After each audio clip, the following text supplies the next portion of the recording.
Hola, ¿qué tal, audiencia de Chemistry? Estamos aquí con Alfredo, quien está haciendo una maestría en el área de química computacional y nos va a platicar un poquito acerca de qué es esta área y en qué consiste, porque muchas veces en la química pues no es tan conocida, ¿no?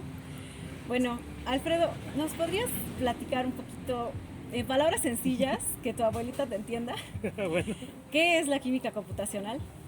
ah, básicamente la química computacional es aplicar la química cuántica, o sea, puras matemáticas, a sistemas químicos. O sea, podemos predecir reacciones, calcular ciertas propiedades de las moléculas. Podemos explicar muchos comportamientos de las moléculas.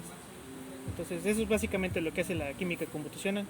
Y bueno, la única herramienta que usamos es la computadora. Wow, está padre, ¿no? Oye, yo vengo de un laboratorio que es experimental. Entonces, nuestro laboratorio, pues entramos y hay unas mesas de trabajo y muchos reactivos y equipos. ¿Tu laboratorio cómo es? ¿Un cuarto con muchas computadoras o cómo es? No, de hecho, nomás es un cuarto con un pizarrón y cada quien tiene una laptop. Porque, bueno, ni siquiera es un laboratorio, es un cubículo como de oficina. Ok. Lo más peligroso que utilizamos es el café, yo creo. Y peligro mayor es que te electrocutes. Entonces, no, es muy simple. O sea, solo escritorios y computadoras. Y muchos libros y mucho café. Más que nada es eso. Y entonces las herramientas que utilizan ustedes, pues no son reactivos ni cosas así, son programas y cosas que compran, software que compran y usan y hacen ustedes. Ah, bueno, usamos computadoras, pero comúnmente siempre utilizamos computadoras de supercómputo y ya nos conectamos vía remota con ellas por internet, todo eso. Entonces, si los equipos que utilizamos son grandes, porque por ejemplo una supercomputadora es todo un cuarto y consume mucha energía, entonces también se necesitan plantas especiales para poder echar a andar a esas máquinas. Y de los programas, si unos son de paga, la mayoría son gratuitos. Sin embargo, aprender a utilizarlos es complicado. Bueno, no es tan difícil. Primero hay que saber un poquito de qué vas a hacer, o sea, de teoría, y ya después ya metes toda la información a esas computadoras. Porque la mayoría de los programas están hechos por químicos. Entonces no son programadores profesionales. Entonces las interfaces con las que trabajas son feas, pero son muy útiles. Sí, claro, o sea, nada más tienes un cuadro negro, ¿no? Que les vas escribiendo cosas, ¿no? Sí. Oye, mencionaste estas supercomputadoras. ¿Nos puedes explicar un poquito qué es eso? ¿Dónde están? Bueno, por ejemplo, en ABAP tenemos el supercómputo, no me acuerdo su nombre. Este, básicamente son muchas computadoras en un rack, o sea, una tras otra, alineadas, y están conectadas igual por internet. Y por ejemplo, cuando uno manda un cálculo o calcular alguna cosa en química computacional, todas las computadoras trabajan al mismo tiempo. Se tienen que resolver una gran cantidad de operaciones matemáticas. Entonces, por ejemplo, tenemos que hacer miles de millones, por ejemplo, de multiplicaciones, sumas, y todo eso al mismo tiempo. Entonces, tener una computadora de escritorio haciendo eso, bueno, te tomaría, no sé, años. En cambio, si tienes supercómputo, o sea, te puede tomar una semana, tal vez unos par de días, o incluso horas. Entonces, por eso requeremos de tanto de ese poder de cómputo. ¿Y dónde se encuentran ubicados? Bueno, eh, en México hay como 5 o 6 supercomputadoras. Unas están en la UNAM, otras están en la Universidad Autónoma Metropolitana, una en la UAP. Y son cuartos aclimatizados, porque bueno, las computadoras desprenden mucho calor. Sí. Entonces todo el tiempo tienen aire acondicionado, tienen que estar a 20 grados, si no se pueden echar a perder todos los equipos y están prendidas todo el tiempo. De hecho hay personas que las monitorean 24 horas, o sea, turnos en la mañana y turnos en la noche. Oye, y otra pregunta. En tu área, ¿cómo sería un día normal, un día habitual? Llegas, bueno, antes de la pandemia, llegabas a tu laboratorio y encendías tu compu y te ponías así a teclear todo el día, o cómo era tu rutina de trabajo? Mi rutina de trabajo era, bueno, en lo personal a mí nunca me gustaba levantarme temprano, entonces por ejemplo, los experimentales llegan a las 9, 8 de la mañana a los laboratorios. Por ejemplo, en cambio yo llegaba a las 12, a veces a la 1. Entonces, y ya en las primeras horas, al menos en mi rutina, era pues saber qué voy a hacer en el día. O sea, toda la planeación del día. Ok. Y las primeras horas era como que aprender o leer la teoría. Y ya después de que ya tenía claro qué iba a hacer, el resto de la jornada de trabajo era pues aplicar lo que íbamos a, por ejemplo, en este caso, a programar o calcular. Ah, hay mucho de que, por ejemplo, dicen que los teóricos no trabajamos mucho, pero bueno, o sea, mi jornada empieza a la 1, pero trabajo en el laboratorio, termino como a las 5 y ya regreso a mi casa, y a las 8 de la noche sigo trabajando, pero ya desde mi casa, con la computadora de mi casa, todo eso, y ya de ahí son 2, 3, 4 de la mañana que yo sigo trabajando. O sea, sí se compensa un poco el trabajo con los experimentales, Ajá. solo que en diferentes horarios. Sí, los horarios son diferentes, pero el trabajo, la cantidad de trabajo es más o menos la misma. Yo creo que tal vez un poquito más, porque, o sea, sí te vuelves bueno, al menos yo me volví un poco adicto en el trabajo. O sea, trabajaba en el laboratorio, trabajaba en mi casa, y por ejemplo, desde el celular también te puedes conectar o seguir trabajando. Entonces, luego iba en el camión, que me hacía una hora luego de mi casa, y iba trabajando en el celular. Entonces, todo el tiempo a veces sí te vuelves un poco adicto, ¿no? Y conozco muchos, por ejemplo, no es solo mío esa rutina. Muchos de mis compañeros tienen la misma rutina, incluso otros peores. Sí, justo esto te iba a preguntar que, bueno, antes de la pandemia, ¿qué tanto podías trabajar desde casa? Pero pues ahora veo que sí puedes trabajar bastante, ¿no? Y con esa facilidad, pues en cualquier momento te conectas y trabajas, ¿no? También depende de a qué hora salgan tus resultados del laboratorio de supercómputo, ¿no? Ujú. Ok. Y ahora que fue la pandemia, supongo que no fue tan difícil adaptarte a trabajar desde casa. No, no fue difícil. Lo que sí fue difícil es que, o sea, comúnmente cuando vas al laboratorio, bueno, tienes a tus compañeros y a tu asesor.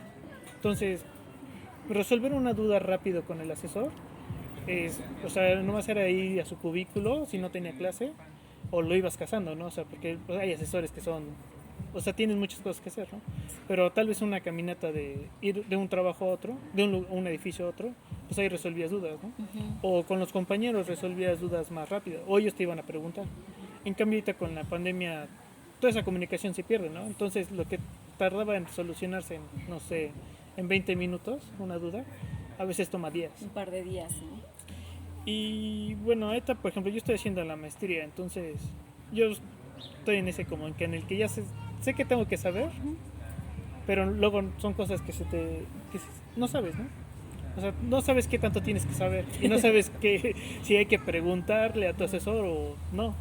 Entonces, bueno, yo sí me apoyaba mucho de mis compañeros. Igual como